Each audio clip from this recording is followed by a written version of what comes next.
Hey, how you doing, Duff here? You may wonder, why is the Dualtron up on the table? Well, the reason is if you saw the video that I'm in processing right now, actually, you'll know that the back tire on our ride today became impaled with a large wood screw, it looked like, in the sidewall, actually, not in the bottom, in the sidewall. I have no idea how that happened, but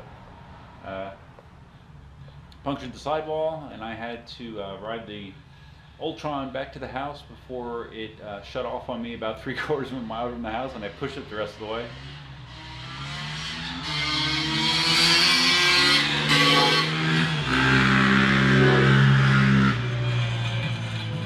We have these idiots who live around here that take their four-wheelers on the 30-mile-an-hour road and do about double that speed-wise, and it gets them very excited to do it. It's so freaking annoying. So anyways, yeah, I gotta take this back tire off. I think it has a tube in it, so it's not like I can fix it now, but at least I can get it off. So I watched some video in, I don't know if it was in Korean or whatever, I watched some guy do it. It doesn't look like it's a real hard thing to get the wheel off, so we'll see how tough it is to do the tire part, or the tire or the tube part of it as well.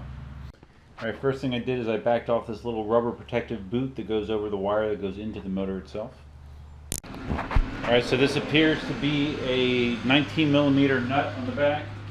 This side I should be able to just put a regular socket on it, hopefully, and break it loose.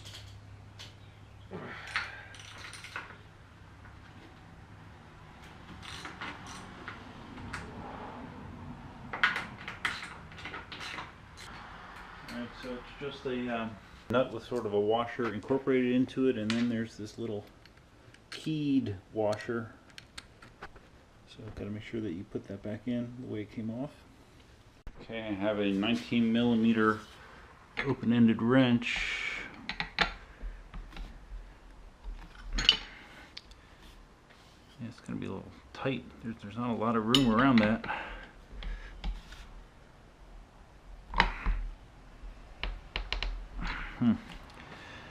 Alright, that could be interesting. Need a real slim 19 to get on that. Yeah, I'm gonna need something more along the lines of that instead of that. Unfortunately, with the slimmer design, I only have up to 17mm, so I might have to go wrench shopping.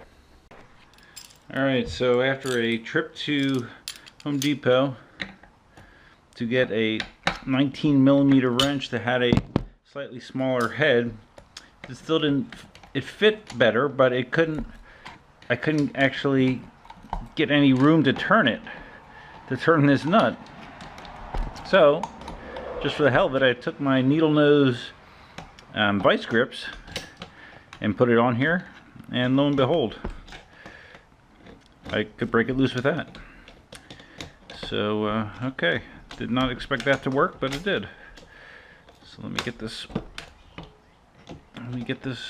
nut off and see what kind of fun awaits. Alright, so that's nice and loose now, so in theory there's a slot in the bottom that I'm hoping that it just slides out that slot, maybe?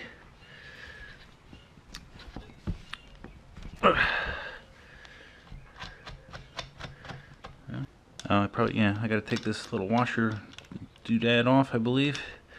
Alright, now I think it will slide down, I think. Yeah.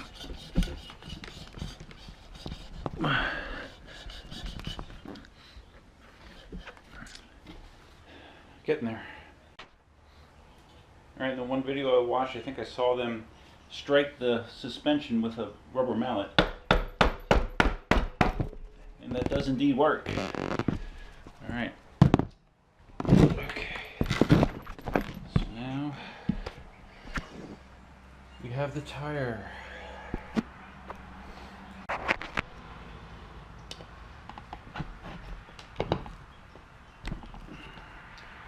Definitely has not been I'm kind of thinking that these might be for the motor cover, which I really don't want to open that up. Yeah, okay, so this whole piece is just lifting right off. Nice. Because I think I read that, you know, this is supposed to, the way this is designed, it's supposed to make it easier to fix tire flats. Alright, so yeah, that whole thing, that whole ringless off, and that's your bead, so that makes it very easy. Oh yeah, look at that. Wow. Super easy. Well, that's cool. Okay. So I just need to, yeah, because it just lays on there, and then that is what applies the pressure. Very cool. That is a good design. It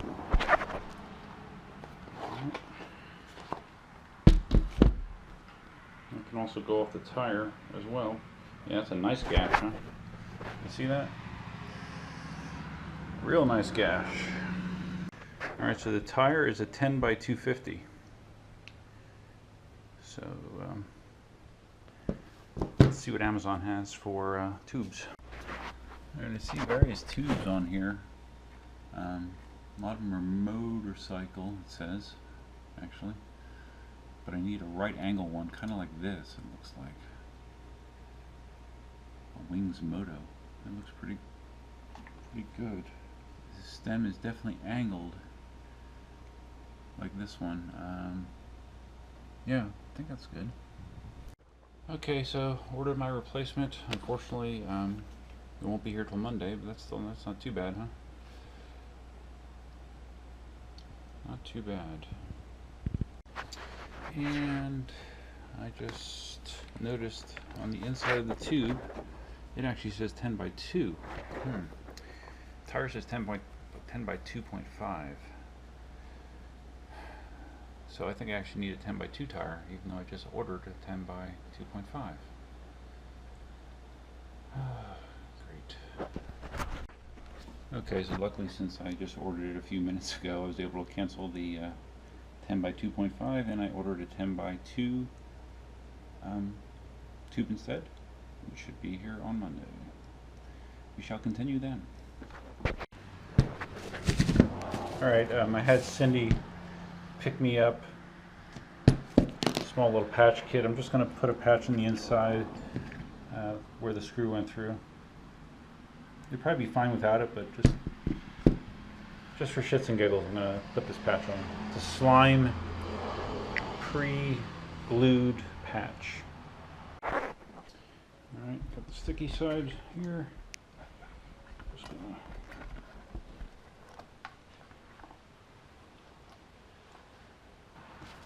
Alright, so I have it patched from the inside, and now I just gotta wait for a replacement tube to show up tomorrow.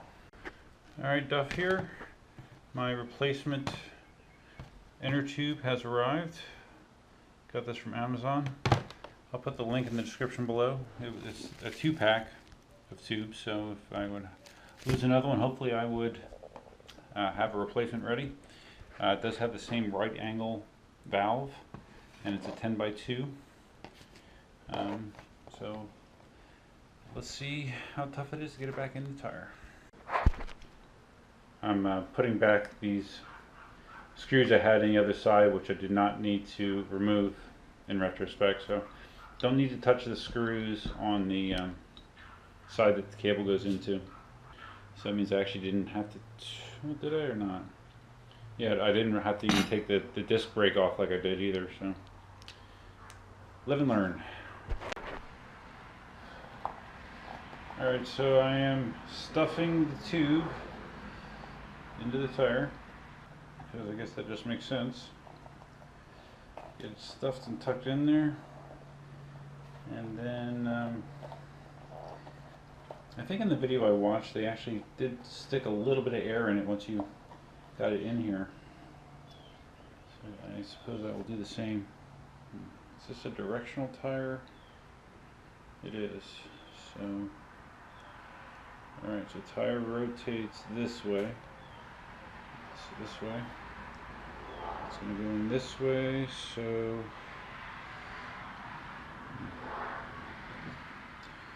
tube probably needs to go, okay, tube needs to be going out this direction instead of that direction, so let me get it stuffed in here and I'll be right back. Okay, sort of loosely stuffed in there. Now I'm going to try to put very minimal pressure in it just so it kind of seats itself inside the tire. Okay, I just set my Ryobi to 5 psi, so now you see the tube is filling that area nicely. Alright, so I just have it just kind of pressed over this end here. There's a little groove in the wheel where you can see where the valve is supposed to go. And then this also has a groove in it as well that I should align on top. Let's see, this side look. Alright, it looks okay. So I line this groove same way. Alright, and then in theory I just put these screws in and it just cinches the whole thing together. I mean, how easy is that if it works? I mean, this is, in my opinion, this is an awesome way to do it. You know, you're not stretching tires and tire irons. It just basically this plate that you're putting on is what seats it completely on the rim and holds it from coming off. It's a great design. So I'm just going to put these in semi-loose, and then I will tighten them in a star-like manner back and forth. So far so good. I don't want to jinx myself, but this is going very, very smoothly so far. So if you're watching this, there's a good chance that you might have seen the video that I posted yesterday where I wound up once again pushing the Dualtron to get home.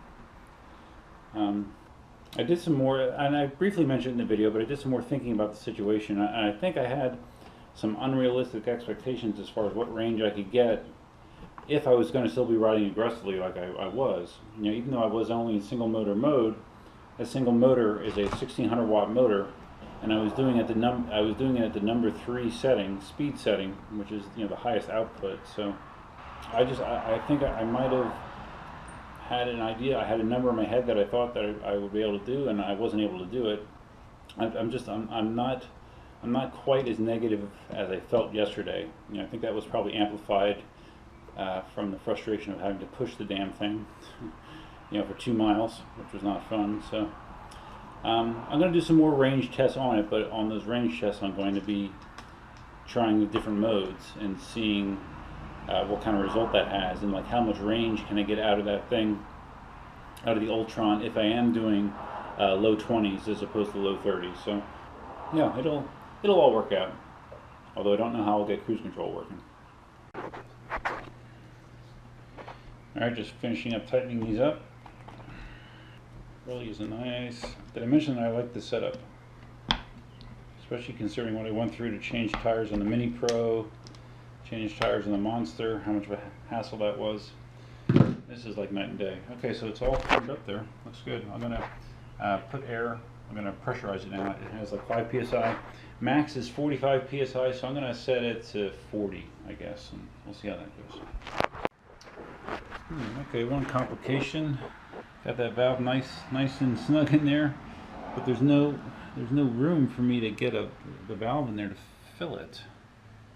So I wonder if I can adjust this a little bit, because yeah, even if I try to use one of my extensions, you know, I don't have room to thread it on there. So yeah, I might have to loosen this up and try to adjust the tube a little bit. All right, so I just loosened up all 5 screws, so I have some slack on the tube. Just tighten up my extension, fill it, back off my extension, and then tighten down these 5 screws. Okay, feels good. Actually, I kind of think that might be the order that you should do it. Is, you know, get these screws started, but then fill the tube, and then finish tightening these. Because now they're not going in as far, because you have more of the inside area being filled by the tube. So I might have actually stumbled across the correct way to do it. Alright, so I got that back on. Now I need to put my disc caliper that I did not need to remove. I need to put that back on. Okay, just putting these 5 screws back in. Trying to remember how these went. You have this washer that's tabbed. I think that goes on after you slide it back onto the suspension, I believe, and then it was keyed. You're asking me to remember something that I did 2 days ago. You're asking a lot, so. But I think trial and error, I'll figure that out. Okay, disc brake I did not need to remove is now removed. So now I gotta try to slide it back in here. Alright, so this keyed washer does get used on the outside on the control arm. So let's see if we can get this. Let's see if we can get this back in.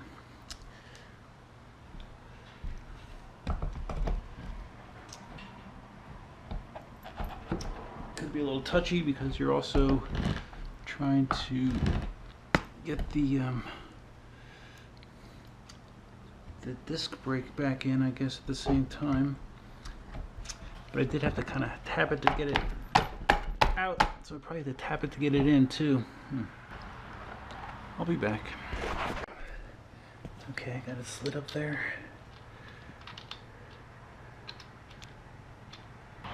Let's see if I can get the other side on to just hold it up.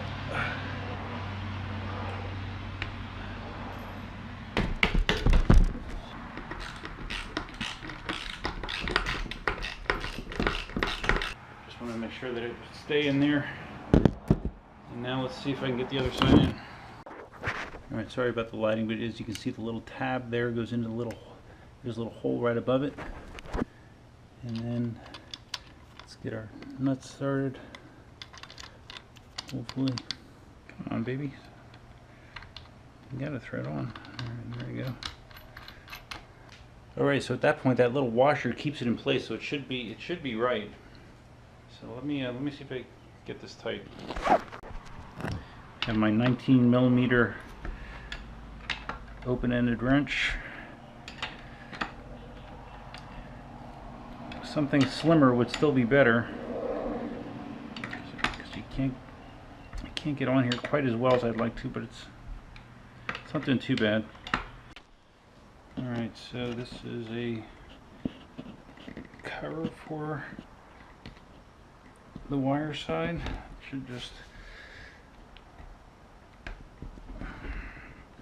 snap on there. This was routed somehow underneath this wire here.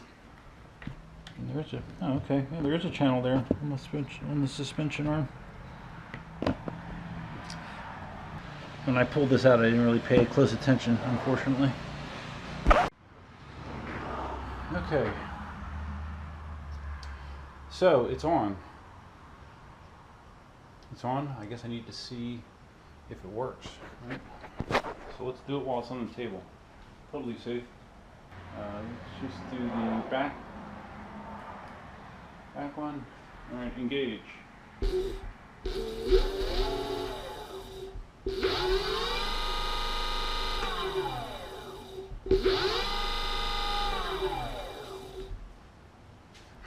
Seems okay. Although it seems like I have too much brake rubbing, obviously. I think I have to mess with the brake. But other than that, I think we're good.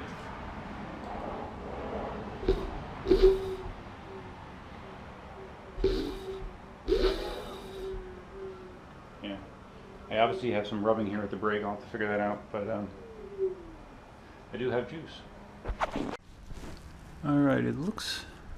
You can see that angle. That's obviously not good. It looks like it needs to come over somewhat, but I'm not quite sure where I get that extra distance from. Alright, so what I had to do was I loosened this up, and then I tightened this side first, and then I adjusted the brakes here so I had clearance for the disc. So, and it was kind of making noise anyways periodically from this back brake, so this probably needed to be done before. And I also need to adjust the tension on here because they don't grab that well. A little too much. Yeah, it's kind of a weird process because as you tighten this hub nut here, it pulls the whole assembly in. So, because obviously you don't want to leave this loose.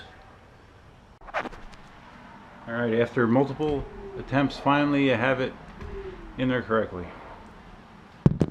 You just have to keep fiddling with these two screws here to get them distanced in such a way that they're not hitting the disc brake. Alright, time for the real test, right?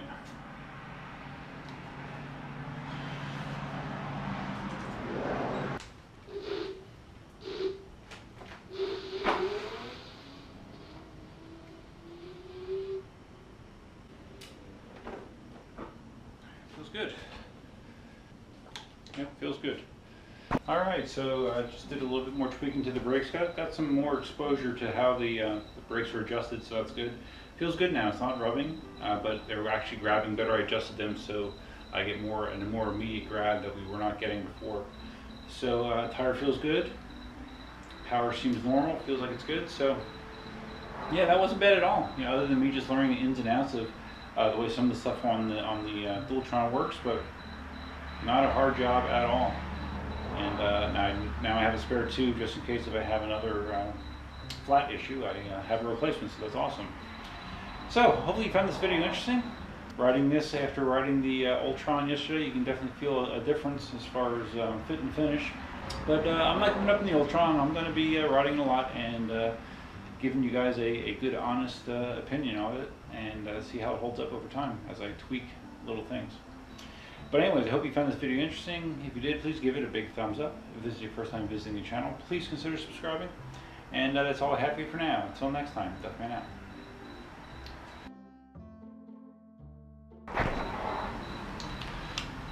Always clean up your tools when you're done.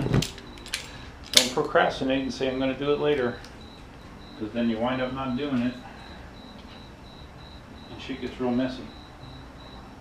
That might be my one life lesson. Put stuff back where you got it from.